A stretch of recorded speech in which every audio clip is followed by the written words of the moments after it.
Talvez meu relato não seja um daqueles extremamente fortes, suponho, mas ainda assim é uma história que até minha família ouve com receio.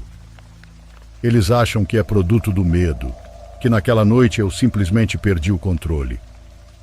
Como disse, talvez não seja tão forte, com isso será difícil que acreditem em mim. Se não o fizerem, entenderei. Minha família cresceu em uma vila que cada vez mais se torna deserta.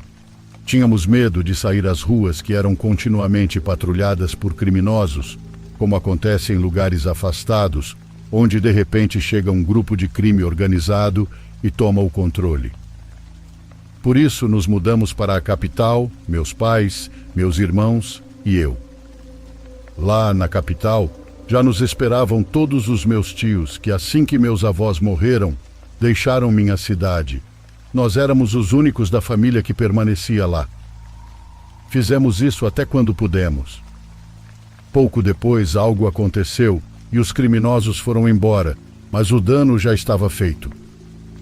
Aquilo se tornou uma vila fantasma.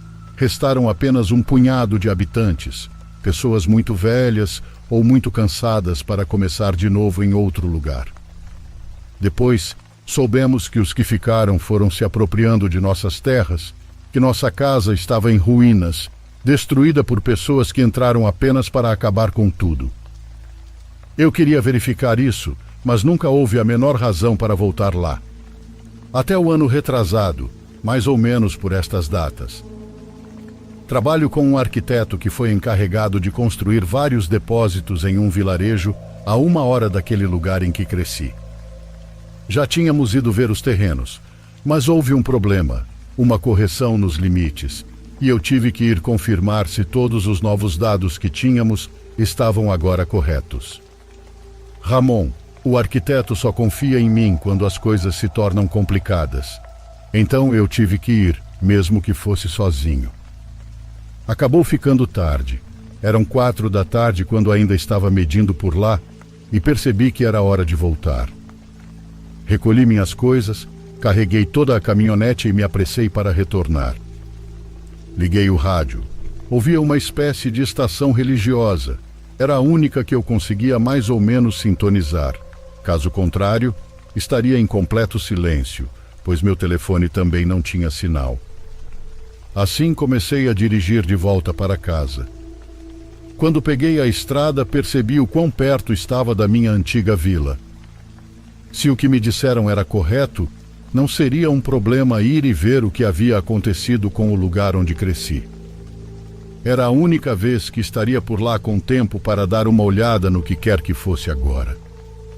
Não resisti à curiosidade. Queria ver, arriscar que meu coração se partisse.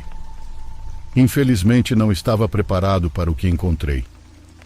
Aquilo parecia completamente abandonado. A única coisa que parecia funcionar era a mercearia de Dona Conceição. Achei incrível. Se restassem 3 ou 4 famílias, já era muito, pois não se via ninguém. Do que a pobre Conceição vivia se não havia mais ninguém para vender? Talvez auxílio, pensei. Certamente os que permaneceram no lugar eram aqueles que podiam plantar sua comida, que tinham animais de fazenda. Fui cumprimentá-la e ela não me reconheceu. Não me ofendi. Comprei alguns biscoitos de polvilho que depois percebi que estavam vencidos há 2 anos. A pobre mulher mal tinha forças para espantar as moscas. Disse-lhe que eu tinha morado lá quando era pequeno. Ela disse que sentia muito que eu tivesse que voltar. Comecei a perguntar sobre meus amigos, sobre as pessoas do lugar, e a resposta era sempre a mesma. Ou tinham ido embora, entrado no tráfico, ou estavam mortos. Até que perguntei sobre Justino. Ele ainda estava por lá, na mesma casa de sempre. Por algum motivo isso me alegrou o coração. Justino era um colega da escola, do primário. Não era meu amigo, mas fui muito cruel com ele naquela época. Zombávamos dele por ser pobre, embora todos nós fôssemos, mas acho que era porque ele não se envergonhava. Ele não pedia à mãe sapatos que ela não podia comprar. Não remendava a calça quando se rasgava. No 6º ano ainda usava a mesma que usava no 3º, rasgada e já acima dos tornozelos. Sempre os chamávamos de pula-brejo. Eu pensava muito nele, falando com minha psicóloga sobre aquelas coisas que não conseguia superar, do que me fazia sentir culpado, embora eu fosse uma criança quando fui cruel com ele. Aquela era a desculpa perfeita para visitá-lo, cumprimentá-lo e, claro, oferecer desculpas. O lugar me pareceu muito menor do que eu lembrava. As ruas que foram um campo de futebol agora pareciam estreitas, mas pude me ver ali por um momento, anos atrás, jogando com meus amigos quando o lugar estava vivo. Já não restava nada. As casas estavam arruinadas, sem telhado. Passei pela escola, pelo que um dia foi a escola. Depois peguei aquele caminho que passava entre as árvores para terminar no campo e, ao final, em uma casinha, a de Justino e sua mãe. O campo estava mais abandonado que a vila. A plantação de milho parecia mais alta que eu. Ao longe vi um espantalho. Achei curioso que estivesse vestido de mulher. Parecia que fazia muito tempo que nenhum carro entrava por lá. No meio daquele caminho o mato era muito alto, mas apenas no meio. Deixei minha caminhonete vários metros antes para chegar caminhando, para não assustá-los. Justino saiu surpreso. Estava igualzinho, e reconheci aquela cara de susto ao me ver, embora agora ele provavelmente não tivesse ideia de quem eu era. O cumprimentei e disse meu nome. Ele ficou intrigado por um momento, como se perguntasse por que eu estava ali. Disse que tinha visitado o lugar para ver o que restava da minha casa, que Dona Conceição tinha me dito que ele ainda estava ali. Não entendo por quê, mas ele ficou feliz em me ver. Parecia que gostava de ter alguém mais ali com ele, que alguém se lembrasse de que ele existia. Ele me convidou a entrar e aceitei, ainda surpreso com sua amabilidade. Era como se ele não se lembrasse de quem eu era, de como o tinha tratado. Perguntei se ele se lembrava bem de mim e ele disse que sim. Até me contou sobre aquela vez quando ele e sua mãe derrubaram uma caixa de verduras que levavam. Todos riram. Eu fui o único que decidiu ajudá-los e os acompanhei até sua casa, carregando nos braços todas as verduras que pude. Foi curioso porque eu não lembrava disso, e essa foi a única memória que ele guardava de mim. Ele pegou uma garrafa de cachaça e aceitei um gole.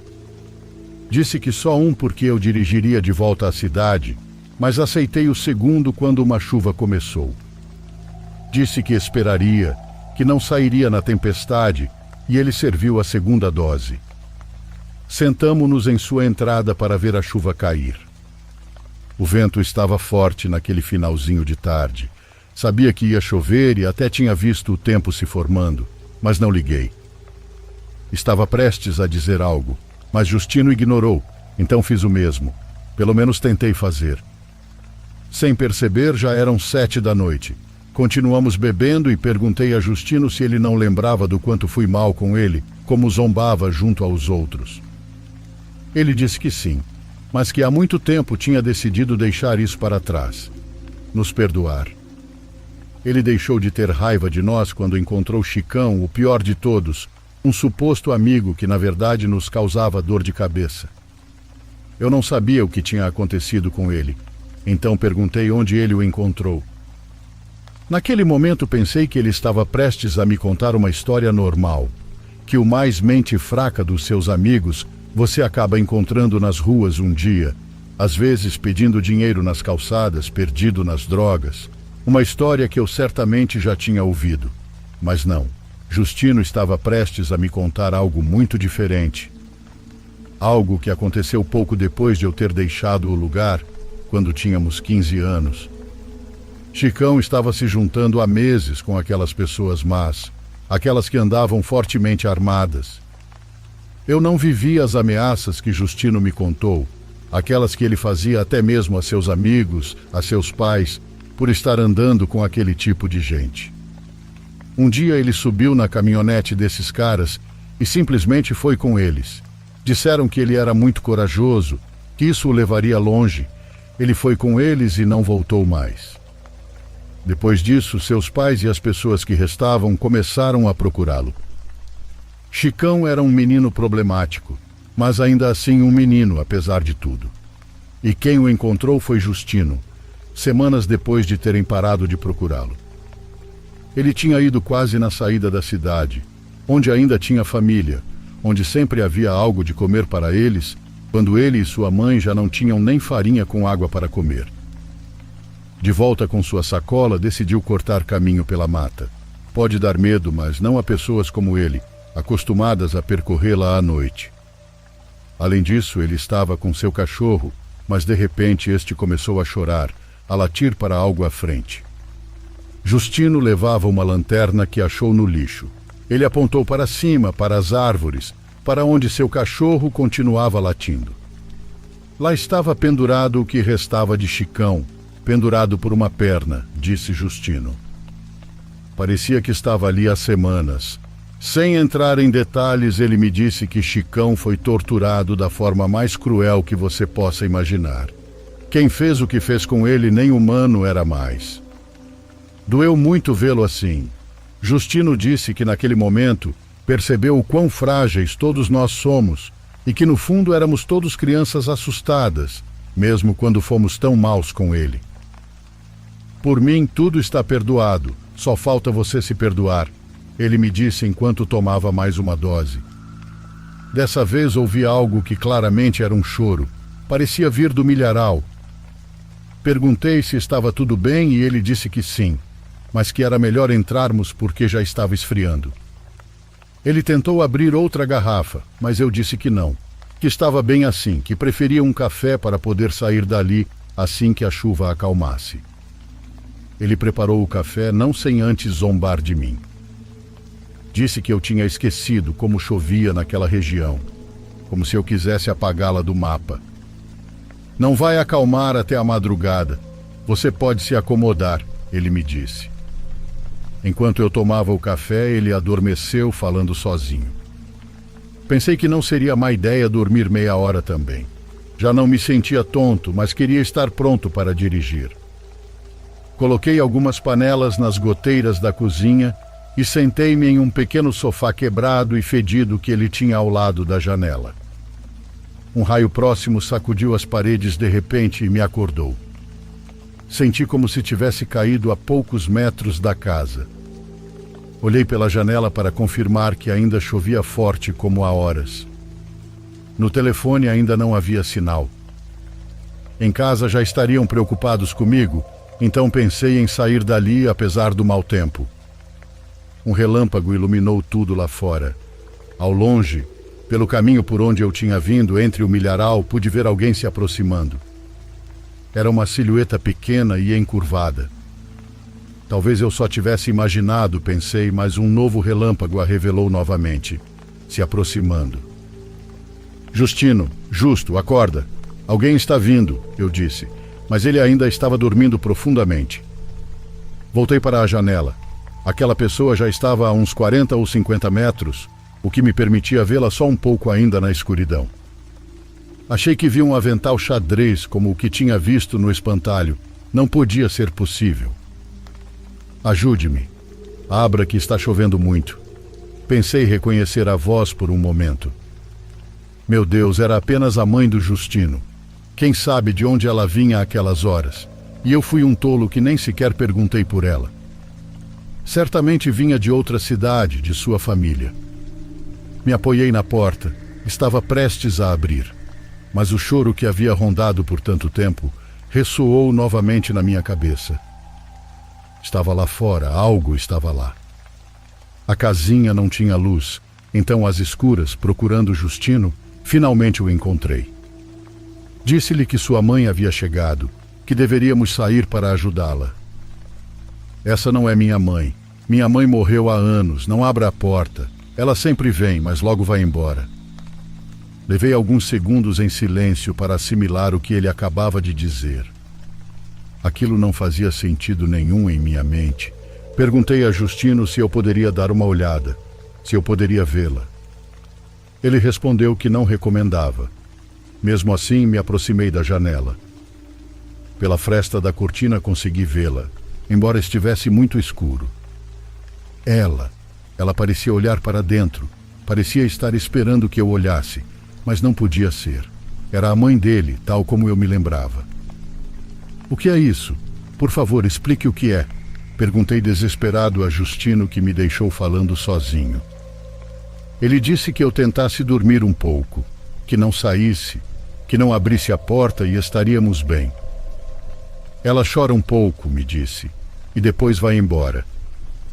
Sentei no chão, o mais longe possível da porta. Justino voltou a dormir. Com os minutos e depois as horas, adormeci também. O choro parou de ser ouvido. A chuva foi acalmando pouco a pouco, então adormeci. No chão, encostado na parede, o som da porta me acordou.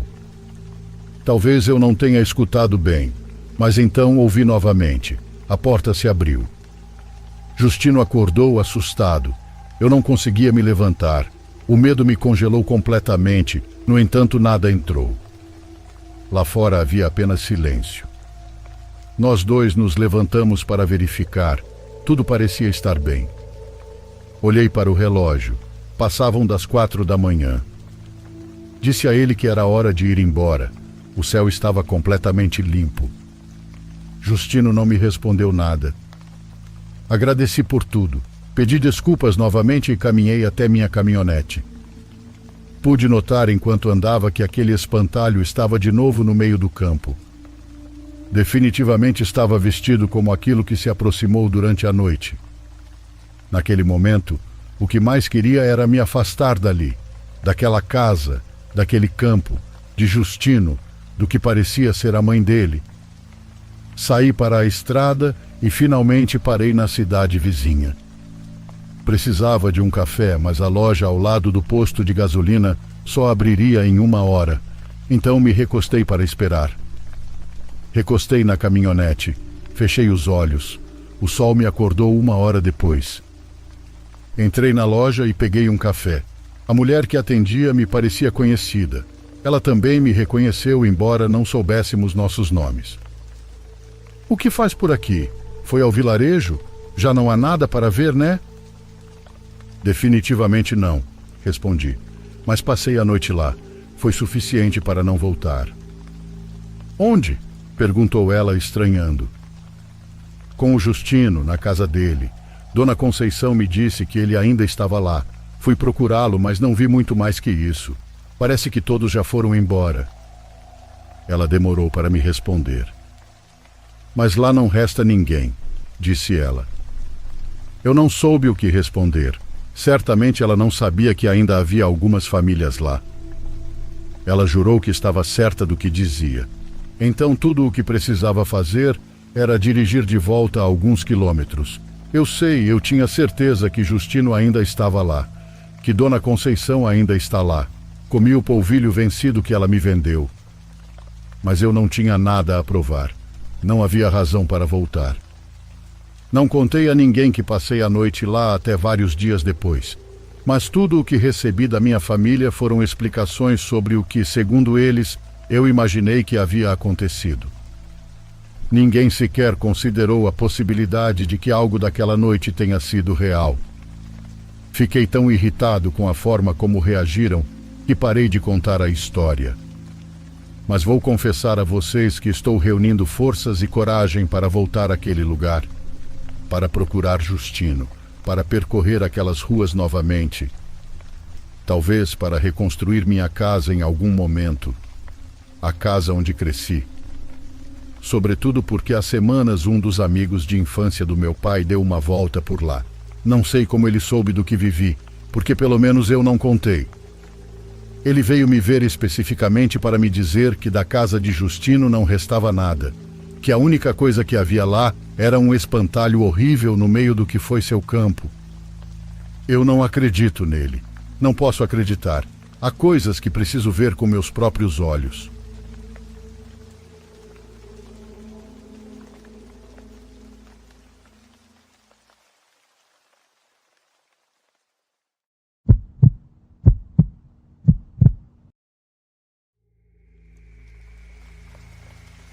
Por anos trabalhei para minha tia em uma floricultura em frente a uma funerária em 1980. Eu trabalhava de madrugada vendendo arranjos florais para pessoas que chegavam tarde e tristes para velar seus mortos, às vezes com lágrimas nos olhos, outras vezes quase obrigadas, como se visitassem alguém que não lhes importava tanto. Durante o tempo que trabalhei lá, vi muitas coisas, algumas mais estranhas que outras, mas o que aconteceu em uma noite de tempestade, exatamente como esta que ocorre hoje enquanto relato, ficou muito marcada na minha memória. Uma recordação que sei que levarei comigo para o túmulo. Naquela noite estávamos minha colega Magda e eu. Gostava quando não tinha que ficar sozinha. Nos fazíamos companhia e víamos a madrugada passar juntas. Chovia tanto que mal conseguíamos ver a funerária em frente, que parecia estar completamente às escuras, como se não houvesse velório naquela noite. Vai ser uma noite lenta, disse Magda. Não há movimento algum. Tínhamos outras funerárias próximas, mas com aquele clima, parecia estranho que alguém fosse aparecer. Fechamos a porta quando o vento começou a empurrar a chuva para dentro da loja. Nos colocamos a conversar no balcão enquanto eu trabalhava em alguns arranjos.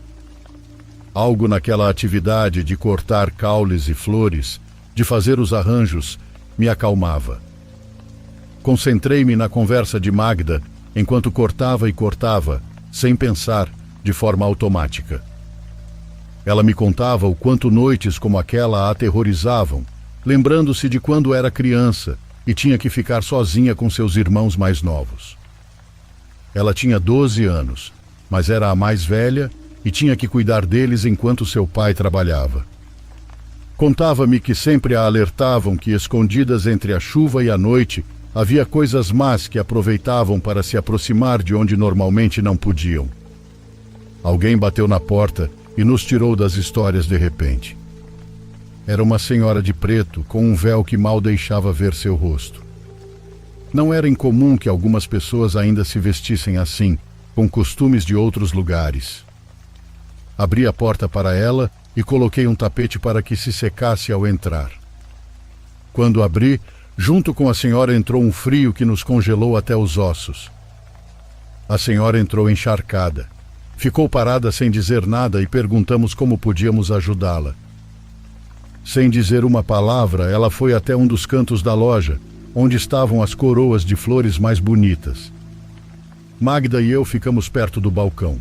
Aprendemos que, em momentos como aquele, há pessoas que não gostam que um vendedor as siga pela loja, preferem escolher com calma o arranjo que vão levar.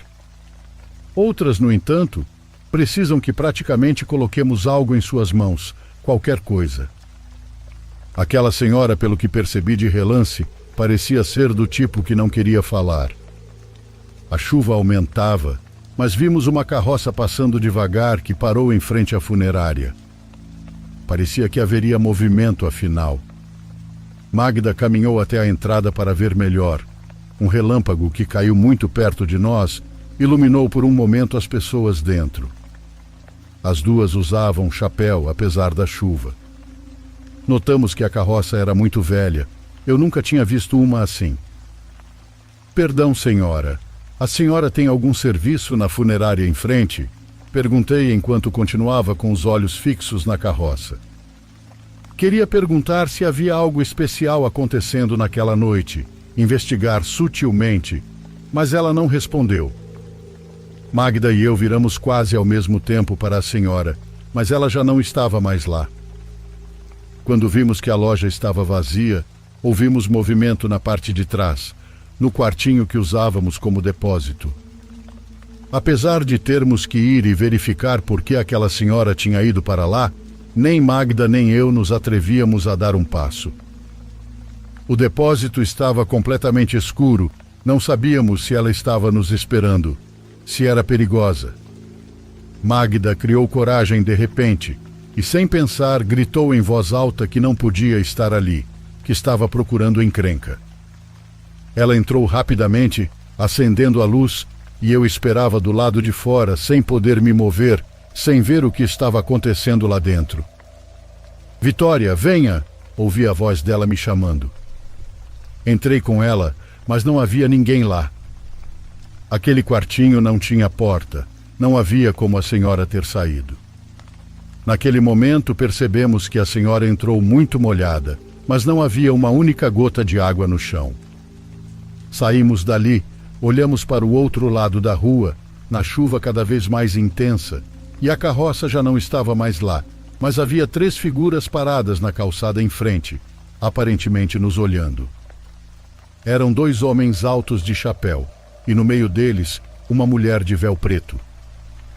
Posso jurar que era a mesma mulher que esteve conosco momentos atrás. De repente, eles atravessaram a rua em nossa direção. Magda correu para a porta, colocou o letreiro de fechado e eu só consegui abaixar as cortinas e apagar a luz. As 3 pessoas se posicionaram em frente à porta, mal perceptíveis atrás da nossa cortina. Lá fora também estava escuro. Magda pegou o telefone e ligou para a dona da floricultura. Minha tia não se importou em acordá-la no meio da noite.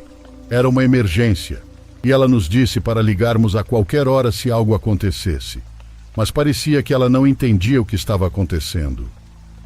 Mesmo Magda explicando claramente, eu só ouvia minha tia perguntando do outro lado da linha se a senhora de preto ainda estava lá dentro, e Magda dizendo que não, mas também que não a tínhamos visto sair. Minha tia disse para esperarmos um momento, que ela se comunicaria com um amigo policial que estava na área central, que ele viria até lá. Disse para nos escondermos no depósito e trancarmos bem. Bateram na porta. Uma das 3 figuras bateu na porta. Magda e eu nos escondemos e ouvimos como tentaram abrir. Corremos para a parte de trás, para o depósito, e um momento depois ouvimos aquele som típico das viaturas mais antigas, como quando dão um aviso na rua. Voltamos para a parte frontal da loja. As pessoas já não estavam mais lá. Através das cortinas, vimos a luz da polícia se aproximando. Parou bem em frente a nós e nos aproximamos da porta. Um policial de uns 50 anos desceu, acompanhado de um muito jovem. Abrimos a porta e eles perguntaram se estava tudo bem. Boa noite, como estão?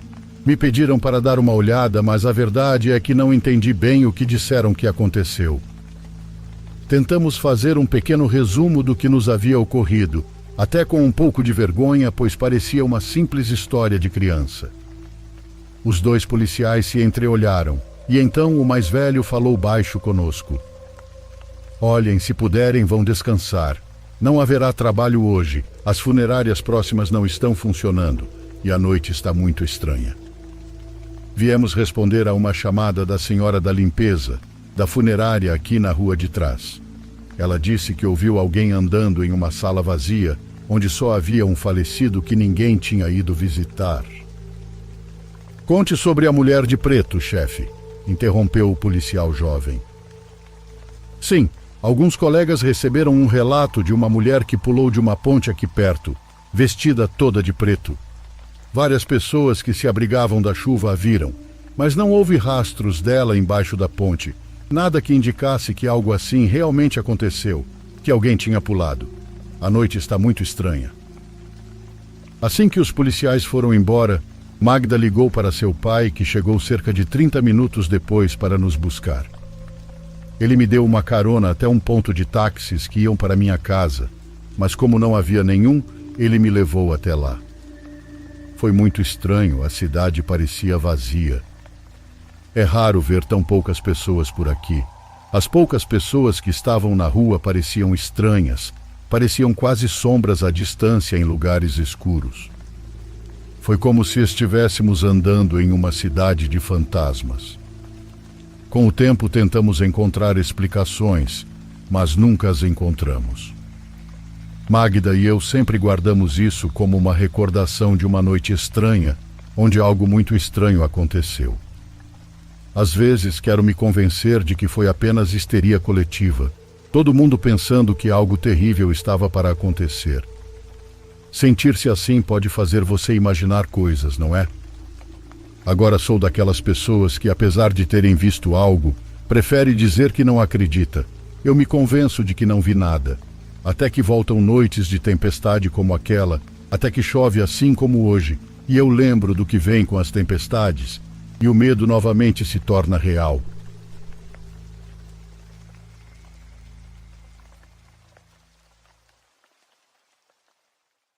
Por favor, curta e se inscreva se você estiver gostando.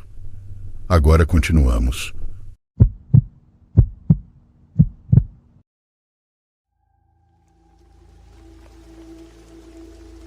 Quando eu estava na faculdade, anos atrás, fiquei várias noites até muito tarde fazendo lição. Isso não era algo que eu fazia regularmente, mas apenas algumas vezes, durante projetos ou coisas do tipo. Bem, uma vez eu tive um projeto realmente difícil para uma das minhas aulas. A boa notícia é que eu tinha um dos meus melhores amigos na classe e éramos parceiros de projeto. Então, uma vez fui até a casa desse amigo, que ficava um pouco afastada do campus. Eu morava em uma casa universitária diferente com alguns colegas de quarto, que ficava a cerca de 5 minutos de carro de lá. Tivemos uma noite realmente longa trabalhando no projeto. Fiquei lá até cerca de 2 horas da manhã, mas finalmente terminamos. Então pude sair e dirigir de volta para minha casa. Quando saí da casa do meu amigo, caminhei até meu carro e comecei a dirigir para casa. A essa altura, as ruas estavam muito quietas. Na verdade, não vi nenhum outro carro nos primeiros minutos. Mas logo depois que virei em uma rua, lembro de perceber faróis atrás de mim. Continuei dirigindo e percebi que um carro estava me seguindo muito de perto. Eu não estava dirigindo particularmente devagar nem nada, então achei meio estranho. Quando fiz mais algumas curvas, o carro continuou me seguindo. Quando cheguei perto da minha casa, suspeitei que estava sendo seguido. Eu não sabia quem estava dirigindo aquele carro, mas sendo tão tarde da noite, tive um mau pressentimento sobre isso. Quando cheguei na minha rua, comecei a encostar no lado da estrada, meio que em frente à minha casa. Não tínhamos uma entrada para carros, então você tinha que estacionar na frente. Encostei, e quando fiz isso, vi que o carro atrás também estava encostando. Eu sabia que não era nenhum dos meus colegas de quarto. Pensei em sair do carro e entrar em casa, mas decidi não fazer isso. Ao invés disso, apenas fiquei sentado dentro do carro e esperei para ver o que o carro logo atrás faria. Dentro de alguns segundos, a porta do motorista se abriu. Olhei no meu espelho e vi um homem sair e começar a caminhar na minha direção. Eu não reconheci esse cara e não tinha ideia de quem ele era.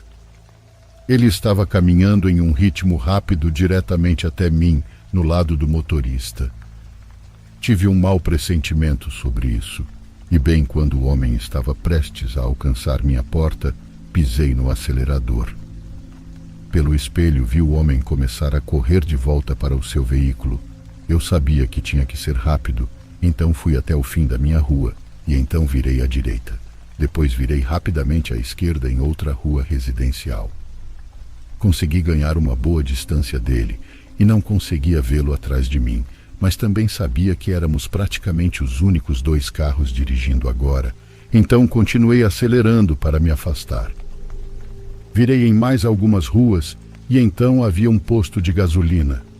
Entrei no estacionamento do posto e fui para a parte menos usada com algumas vagas de estacionamento.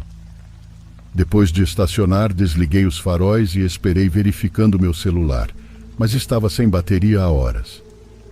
Eu podia ver algumas ruas residenciais próximas e alguns momentos depois, meio que vi um carro passando. Acho que era o cara, pois não demorou 5 minutos para que eu ouvisse um som de tiro.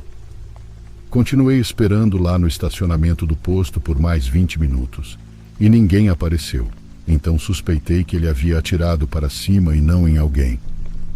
Felizmente ele não foi até o posto de gasolina. Depois de tudo isso, liguei meus faróis e dirigi cuidadosamente de volta para casa. Conhecia bem o caminho de volta para minha casa e realmente não queria que o cara me visse. Consegui voltar e estacionei, então entrei rapidamente. Felizmente o carro não voltou. Sempre me perguntei, no entanto, por que ele me seguiu, o que ele queria de mim e por que atirou. Quero dizer, eu nem sei quem era o cara. Não tinha dinheiro e meu carro era velho.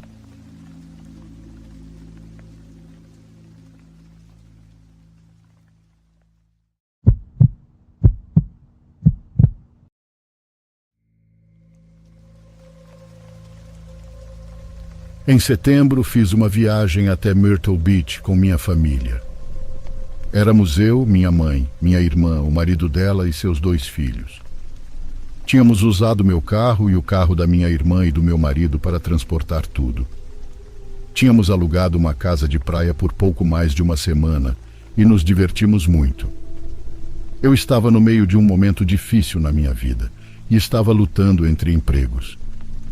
Tendo acabado de começar 2 novos empregos, eu estava com pouco dinheiro e preocupada em fazer o pagamento do meu carro em dia e coisas do gênero. Então optei por voltar para casa 2 dias mais cedo para tentar trabalhar mais horas. Minha família expressou estar nervosa porque eu planejava sair depois do jantar e dirigir durante a noite para chegar em casa. Eu os consolei dizendo que ficaria bem acordada a noite toda e iria direto para casa e só pararia para abastecer e comer quando necessário. Sou uma excelente motorista, mas um pouco impaciente, então costumo ir até que seja absolutamente necessário parar e fazer uma pausa.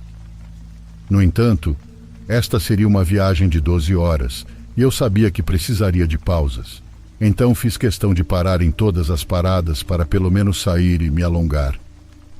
Estava passando pela Virgínia Ocidental. Tenho certeza de que vocês sabem como paradas para descanso podem ser isoladas à noite, especialmente quando você está atravessando as montanhas.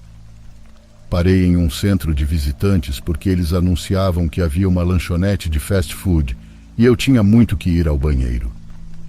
Isso era muito tarde da noite, entre 1 e 3 horas da madrugada. Parei e percebi que os prédios com fast food estavam fechados, então dei a volta no estacionamento e estacionei sob um poste de luz em frente ao centro de visitantes para poder usar o banheiro. Saindo pela porta, demorei a calçar os sapatos para entrar. Depois de olhar em volta e não ver nada fora do comum, verifiquei meu telefone e peguei minha carteira antes de me levantar, certificando-me de que a buzina do meu carro tocasse para sinalizar que minhas portas estavam trancadas. Caminhando em direção ao centro, vi um homem com um moletom branco parado na beira da calçada. Não pensei muito nisso até olhar por cima do ombro e ver que ele estava me observando entrar. Por alguma razão, olhei para a minha esquerda quando me virei para frente e notei outro homem sentado nos bancos que ficavam do outro lado dos arbustos altos e finos. De repente pensei, não. Entrei, fiz xixi e antes de sair do banheiro liguei para minha amiga, já que meu marido estava no trabalho. Por mais idiota que fosse, porque ela estava a umas boas 4 a 6 horas de distância, eu simplesmente me senti segura ao fazer isso. Expliquei rapidamente a minha situação e fiz com que ela ficasse ao telefone comigo. Comecei a sair e não consegui mais ver o homem na frente da calçada. Olhei para a direita e vi os 2 homens parados ao lado de um banco. Olhando para frente, vi um casal entrando para provavelmente usar o banheiro também. Tive o impulso de pedir-lhes que caminhassem comigo, mas minha paranoia surgiu porque eu sabia que algo estava errado em algum lugar e não perguntei, pensando que eles poderiam conhecer os homens. Caminhando rapidamente até meu carro, expliquei à minha amiga que os homens estavam perto dos bancos. Olhando de maneira disfarçada novamente para trás, vi o homem de moletom branco andando em minha direção e contei a ela. Mais alguns passos à frente, olhei mais uma vez e vi seus passos acelerados. Nesse ponto eu disse que ele estava me seguindo até o meu carro e entrei em desespero. Felizmente fui rápida. Eu peguei minha chave, destranquei meu carro e praticamente me joguei dentro. Sem ousar olhar para trás, dei ré no meu carro e acertei o homem que estava me perseguindo. Acelerei sem ver o que tinha acontecido com ele. Eu nem parei para colocar o cinto de segurança. Eu não olhei para trás nenhuma vez. Parei na próxima estrada com pedágio e fiz um relatório, e os trabalhadores chamaram a polícia estadual para verificar as coisas. Não parei de tremer por horas e me recusei a sair do carro até chegar em casa. Fiquei horrorizada ao pensar que se aqueles caras tivessem prestado atenção e se movimentado mais rapidamente, enquanto eu estava de frente para o terreno, calçando os sapatos, eu não teria absolutamente nenhuma defesa.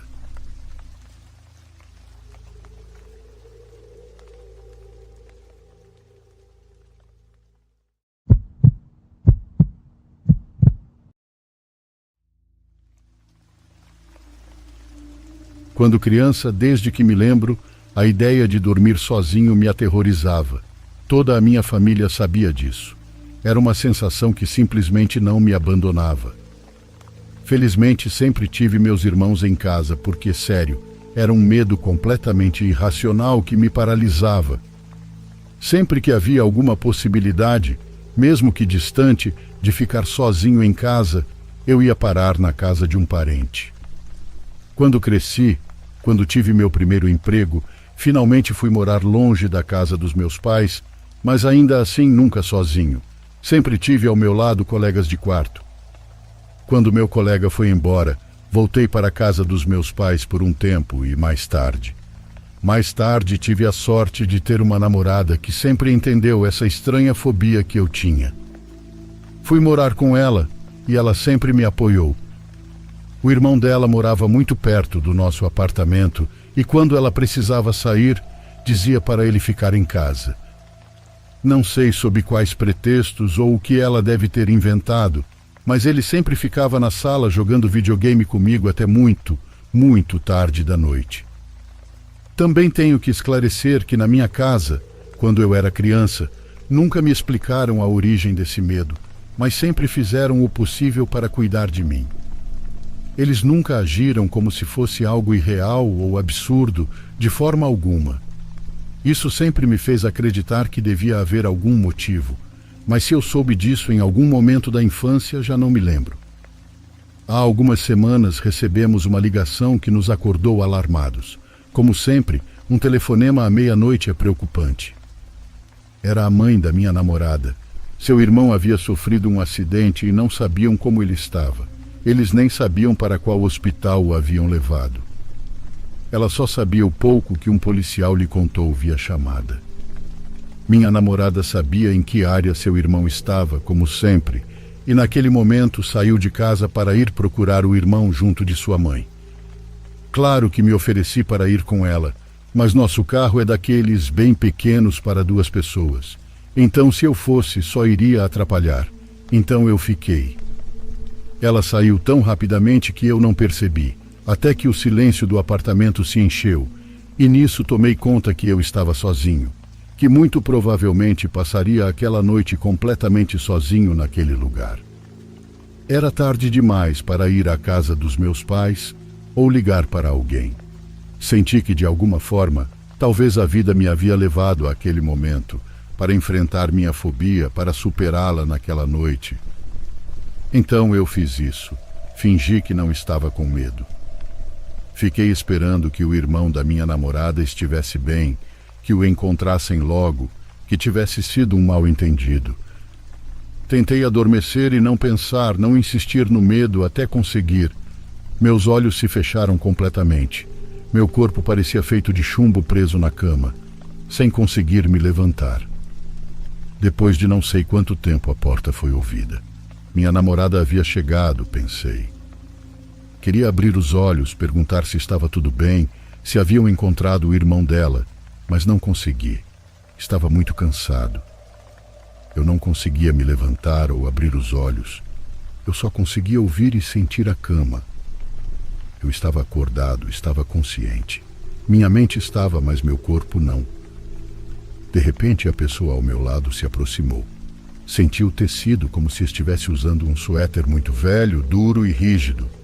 Então senti um cheiro horrível, como lixo, e meu nariz começou a escorrer. Eu ouvi tudo, ouvi como aquela pessoa ao meu lado estava respirando com dificuldade, como suas mãos se mexiam sob o colchão. Minutos se passaram, horas se passaram, isso durou quase a noite toda. Eu dormia por alguns momentos e então percebia novamente que havia alguém comigo. Quando essa pessoa saiu do quarto, fechou a porta e eu fiquei ali, imóvel, sem conseguir me mover, sem conseguir reagir, sem conseguir abrir os olhos. Adormeci e acordei com a luz da manhã, quando minha namorada chegou. A primeira coisa que aconteceu foi me lembrar do medo, do que senti, e minha namorada me perguntou o que diabos havia ali. Percebi que estava cheio de cabelo ao meu lado, cabelo preto, muito comprido e que fedia. Ela me perguntou de onde tinha vindo, e eu expliquei o que tinha visto, o que senti durante aquela paralisia. Mesmo eu tentando explicar, minha namorada ficou com raiva. Não fazia sentido alguém entrar em nossa casa e deixar aqueles cabelos, mas ela não queria ouvir. Ela gritou comigo, gritou de uma forma que eu nunca tinha visto antes. Parecia que não era ela. Ela me pediu para sair de lá e acabei voltando para a casa dos meus pais, para o meu quarto, pelo menos por alguns dias em que minha namorada pudesse, não sei, cair na real. 3 dias depois ela veio me procurar em minha casa. Chorando, me pediu para voltar com ela para o apartamento porque tinha algo para me contar. A primeira coisa que ela fez foi me explicar como algo a fez perder o controle naquela hora em que chegou. Ela sabia que aquele cabelo não poderia pertencer a uma mulher, mas algo, uma voz, parecia falar com ela, lhe mandava me expulsar. Ela disse que naquela noite ela teve o mesmo medo, a fobia que sofri durante toda a minha vida.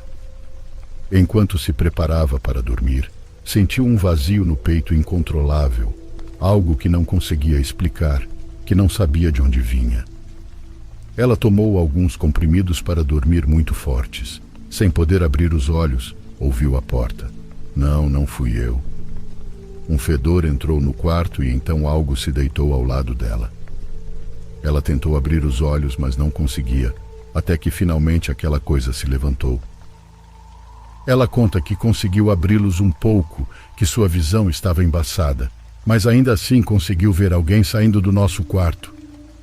Então, antes de dormir, enquanto pensava por um momento em falar comigo para ir até lá, aquela voz em sua cabeça começou a falar com ela. Dizia que ela não precisava de mim e que tinha que dormir. Pela manhã, quando acordou, notou que o outro lado da cama estava cheio daquele mesmo cabelo preto, mas muito, muito mesmo, como se metade do cabelo daquela mulher tivesse caído. Ela não me procurou, mas não ia ficar lá mais uma noite sozinha. Então foi até a casa da mãe, onde o irmão estava se recuperando do acidente, algo que não foi tão grave. Mas mesmo estando na casa da sua mãe, algo aconteceu no nosso apartamento. E no dia seguinte, vários vizinhos escreveram-lhe no WhatsApp. O nosso quarto tem uma janela que dá de frente para outro apartamento no mesmo andar. E naquela noite, todo o prédio ouviu uma porta se abrindo e fechando incessantemente a noite toda, vindo do nosso apartamento. Alguns sabiam que naquela noite estava vazio, e 2 vizinhos disseram que viram algo na nossa janela, algo parado ali, olhando para fora. Uma senhora, uma mulher de aspecto sujo, de aparência assustadora, principalmente porque não tinha lábios, não tinha boca. Acabamos pedindo a um padre que era muito amigo do meu pai que fosse até lá, para que a gente tivesse um pouco de tranquilidade, para que tudo o que não deveria estar ali fosse embora. Esse padre me conhece desde que eu era criança e suponho que ele saiba de alguma coisa, pois me pediu para não me descuidar, para não me desapegar de Deus. Ultimamente penso muito no que aconteceu comigo e com minha namorada. Acredito que tem algo preso a mim por alguma razão que desconheço.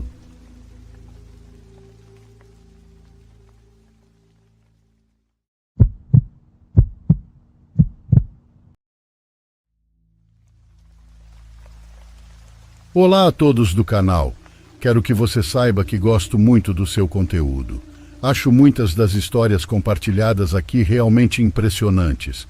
Por isso quero contar a minha, uma história que meu avô sempre me contava.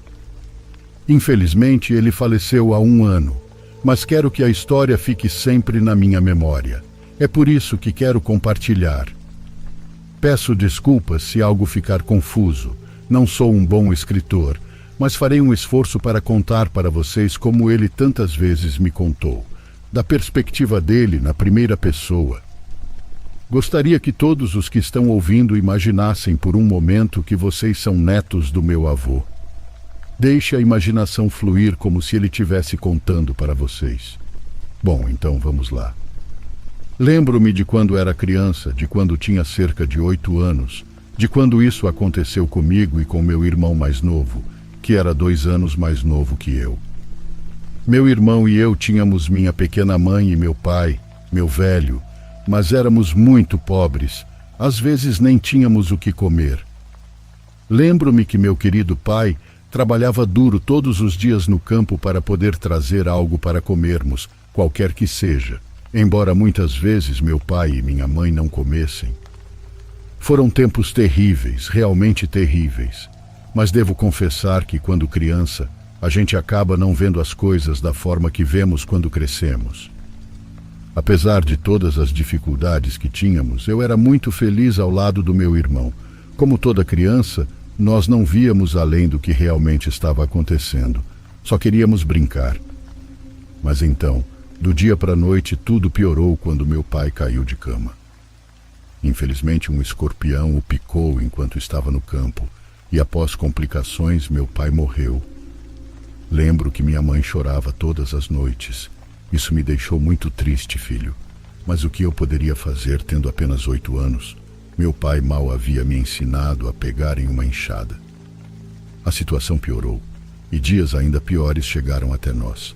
Mas minha mãe, como a mulher forte que sempre foi, começou a se movimentar em busca de trabalho, um dia após o outro, até que ela encontrou um como tecelã. O ruim é que ficava muito longe de onde morávamos, mas não havia outro jeito. Lembro-me muito bem que ela saía muito cedo e voltava muito tarde. Quase não a víamos mais porque quando ela saía, ainda estávamos dormindo, e quando ela voltava, já tínhamos ido dormir.